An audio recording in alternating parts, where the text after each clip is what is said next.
ለፊት በንዴት ተፋጠጡ። ዳጣ እና ኤቢ በጣም ልባቸው ተሰበረ። ደረጀ ወሰንም ሰላምዬ ከዚህ በኋላ ምንም የምደብቀው ነገር የለኝም እትዬ፣ ያንቺ ባል ማቅጧል እና ከኔ ጋር አብሮ አንሶላ ተጋፏል አይደለም ትንሹ ልጅ ዳጣም የኔ ልጅ ነው ብላ ፍርጥ አደረገችው። ምን እያልሽ ነው? እኔ በፍጹም ይሄ ሲሆን ቁሜ ማየት አልችልም፣ እየዋሸሽ ነው ብላ አለቻት። እትዬ ታዲያ የእውነት የማዋሽና የምቃጥፍ ከሆነ ለምንድን ነው እዚህ የመጣሽው? ለምንስ ነው እኔ ፊት ለፊት ልታናግሪኝ የፈለግሽው? እውነቱን ነገርኩሽ። በቃ ዳጣና የተወለደው ወንዱ ልጄ የደረጀ ልጆች ናቸው። እርግጥ ነው ወንዱ ልጅ መቼም ቢሆን መቼም ሊያስታውስ አይችልም። ምክንያቱም አንዱም ነገር የእሱ ጥፋት አይደለም። ሁሉም ነገር እኔ ሆን ብዬ ያደረኩትና ያቀነባበርኩት ነገር ነው ብላ አለች። ዳጣ ወደንና ፈቅደን ያመጣናት ልጅ ናት ብላ ስትል ኤቢ በጣም ደነገጠችና ኤቢ እውነትሽን ነው የምትናገሪው ብላ አለቻት። እኔ ምልሽ እባክሽን ተናገሪ ሰላም ብላ ስትል እውነቱን ነው የነገርኩሽ፣ እመኝኝ የተፈጠረው ችግርና መከራ እንደዚህ ነው ብላ አለቻት። አይ ሰላም አላምንሽም እያለች ኤቢ ስታፋጥጣት፣ ዳጣ ለምንድን ነው ያልተናገርሽው? እስካሁን እህትሽን ለምንድን ነው ያልነገርሻት? ማለቴ እህትነቷንም ብታቅም እንኳ ግን ደግሞ የኔ የአብራኬ ክፋይ መሆንሽን ለምን አልነገርሻትም ብላ አጋፈጠቻት። የኤቢ ባል የሴት ሱሰኛ ሆኖ ተገኘም። ደፋርና በጣም አደገኛ እንዲሁም ሁሉንም ሴት ተገኘ። ጭራሽ ምጥንን ስልክሽን ስጭኝና ለዛንም ስጡኝ፣ እኔ በምፈልግበት ሰዓት እደውልላችኋለሁ፣ በጣም ቆንጆና የምታምሩ ወጣቶች ናቸው እያለ በደንብ አድርጎ ጀነጀንም። ለዛ እኔ ምልሽ ኤቢ ምን ያህል ባልሽን ታምኘዋለሽ? ግን ደግሞ ይህ ሰውዬ የእውነቴን ነው ምልሽ ጤነኛ አይመስለኝም ብላ አለቻት። ምን እያልሽ ነው? ምን እየተካሄደ ነው? አንዲት ሰራተኛ ምን ታደርግላታለች እና ነው ስልክ ብሎ የሚጠይቀው? ለማንኛውም አጥንተሽና አስበሽበት የፍቅር ግንኙነት ብትገቢ ይሻልሻል፣ ካልሆነ ግን ወደ አርጁን ተመለሺ ኤቢ ብላ አስጠነቀቀቻት። ቆይ አንተ ምንድነው ያደረካት? አንተ አውሬ ሆንክ ልጅ እባክህ ተናገር ብላ ብትለው ኤቢዬ አሁን የንሄን የህፃን ልጆች ወሬ ታወሪያለሽ እንዴ? ምንም ነገር አልተፈጠረም። ደግሞም እኔ ምንም አላልኳቸውም። ይልቁንስ ምናልባት ለዛ ለጮኛሽ አስበውና እሱን ወደውት እንዳይሆን ማለቴ አንቺ ጋር እንዲጋባ እንጂ በፍጹም እኔ አንቺን ምንም ነገር አልበደልኩሽም፣ በአንቺ ላይ አልሄድኩም ብሎ ሲላት ተው በቃ እኔ እኮ ይህ ጉዳይ የሚያሳስበኝ አይደለም። ምክንያቱም በጣም የምወደውና የማፈቅረውንም ወንድ ትቻለሁኝ። ስለዚህ ላንተ ግድ አይሰጠኝም ብላ አለችው።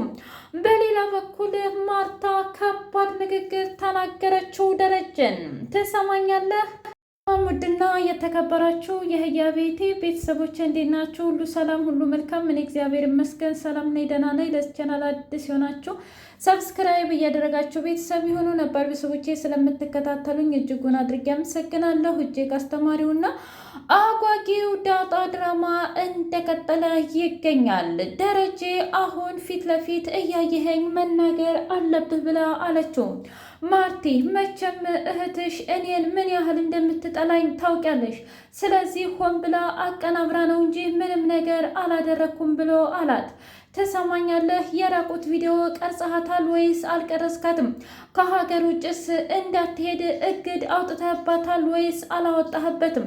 ከዚህ በኋላ ደግሞ የተፈጠረውን ነገር እስከማረጋግጥ ድረስ በፍጹም መኝታዬ ሊሆን አይችልም። እጆችንም ልትነካ አይፈቀድልህም። ደግሞም የእውነት እኔ በማረጋግጠው መንገድ አረጋግጬ ውሸት ከሆነ እመነኝ፣ ምንም ችግር የለውም።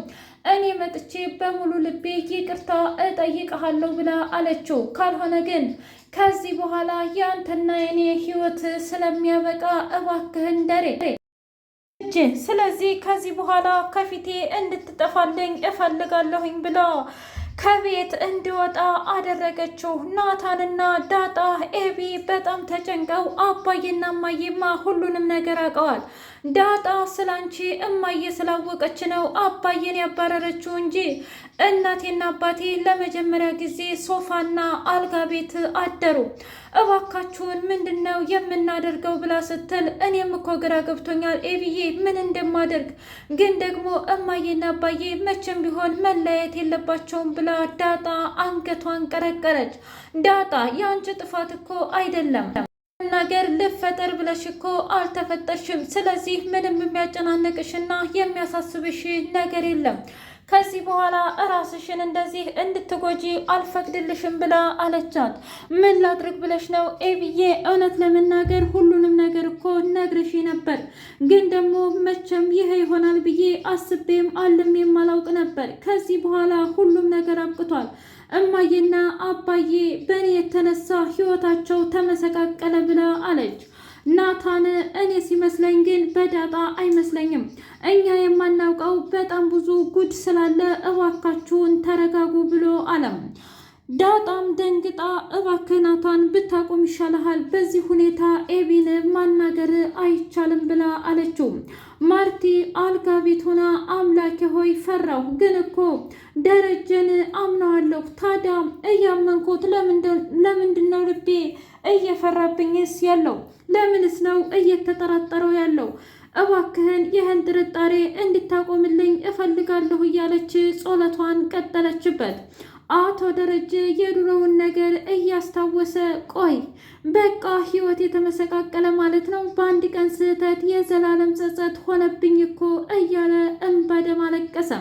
ምን እኔ ምልህ ሰላም ጋር ይዘኸኝ ትሄዳለህ ብላ ስትለው አልገባኝም፣ ለምንድን ነው እዛ የምንሄደው ብሎ ሲላት ምን ነው የምትፈራው ነገር አለህ እንዴ ናታን? አሁንስ እያሳሰባችሁኝ ነው የዚህ ቤት ነገር። እውነትም እህት ያለችው ነገር ትክክል ነው መሰል ብላ ስትል አረ እንደዛ አይደለም ማዬ፣ እኔ እኮ ትምህርት ቤት መሄድ ፈልጌ ነው ብሎ ሲላት አይ ክረምት እኮ ነው።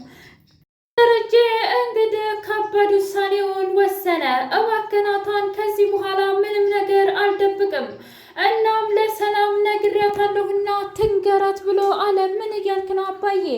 አሁን ድረስ ሂደን እንደዚህ ነገር ታደርጋለህ ብሎ አለው። ታዲያ ምን ላድርግ ናታን?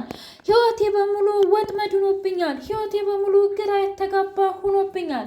እባክህ ማርቲን ብቻዋን እንዳትተዋት። መኪና ውስጥ ነው፣ በእርግጠኝነት የሆነ ነገር ትሆናለች። ሰላም እንደሆነች የኔ ህይወት ለማመሰቃቀል ቆርጣ የተነሳች ሴት ናት ብሎ አለ። ምን እያልክ ነው አባዬ? አዎ እውነት ለመናገር ሰላም ደውላ እንዴት ነው ምናምን እያለች ነበር። አኳኋኗ ራሱ በጣም የሚደብርና የሚያስጠላ ነው። እኔ ሰላምን ሳውቃት እንደዚህ አልነበረም። ለካ የሰው ልጅ እየቆየ ይቀየራል። በገንዘብም ቢሆን ይመስለኛል ሀብትና ንብረት እና በንብረት ይመስለኛል ብሎ ሲል ምን እያልክ ነው አባዬ? አዎ ነገር መካፈል ፈልጋ ይሆናል ነገር ፈልጋ ይሆናል አባዬ። ስለዚህ ምንድን ነው የምናደርገው? ምንም የምናደርገው ነገር የለም ናታን፣ በቃ ከዚህ በኋላ አብቅቷል ሁሉም ነገር ብሎ ደረጀ ወሰነም። ማርቲ ሰተት ብላ ሰላምን ሂዳ አይንን እያየሽ ንገሪኝ፣ ምንም ሳትደብቅኝ እንድነግሪኝ እፈልጋለሁ ብላ ስትል ምን ልንገርሽ እትዬ፣ ከባሌ ጋር የምታደርጊውን ነገርና ያደረግሽውን ነገር ያሳለፍሽውን እያንዳንዱ ነገር ብላ ስትላት ሰላም እረድና ዝግጁ ሁና ስለነበረ ሁሉንም ነገር ተናገረች። እውነት ግን ዳጣ ታስባ የተወለደች ናት። ግን ደግሞ በፍጹም ወንዱ ልጄ ደረጀ ምንም የሚያውቀው ነገር የለም። እባክሽ እትዬ እኔ እናንተ ህይወት ውስጥ ምንም ነገር አያገባኝም፣ ምንም አይመለከተኝም። ግን ደግሞ ሀቄን ስጡኝና ከህይወታችሁ ልውጣ በላ ግግም አለች። ምን እያልሽ ነው አንቺ? ስለምን ሀቅ ነው የምታወሪው? ሰላም አንቺ እኮ ከገዛ ባሌ ጋር ነው። በዛ ላይ እኔ አምኜሽና ወድጄሽ ሁለ ነገር ነበር የምካፈልሽ። እንደ እህት እንኳ አንድ ቀን አሳንሼሽ አላውቅም። እሱን ታዩና ያጥሮፍ አትስማሽ እንኳ በጣም ብዙ ነገር አድርጌልሻለሁ። ታዲያ ለዚህ ሁለታዬ ይሄ ነው ወይ ብላ አለቻት። ይቅርታ ከማለት ውጭ ከማለት ውጪ ሌላ በምንም ነገር ልተካ አልችልም እትዬ። ሆን ብዬ አይደለም፣ መቼም አስቤበትም አይደለም። በአጋጣሚ የተፈጠረ ነገር ነው። ዳጣን እተካለሁ ብዬ ወንዱ ልጅን ወለድኩኝ። ግን ደግሞ ይህንን ደረጀ ራሱ አይፈልገውም። ለዛም ነው ለአንቺ ለመናገር የፈራውና እንደዚህ እየተጨነቀ ያለው ብላ አፈረጠችው። ላይክ፣ ሸር፣ ሰብስክራይብ አይረሳ ውዶች።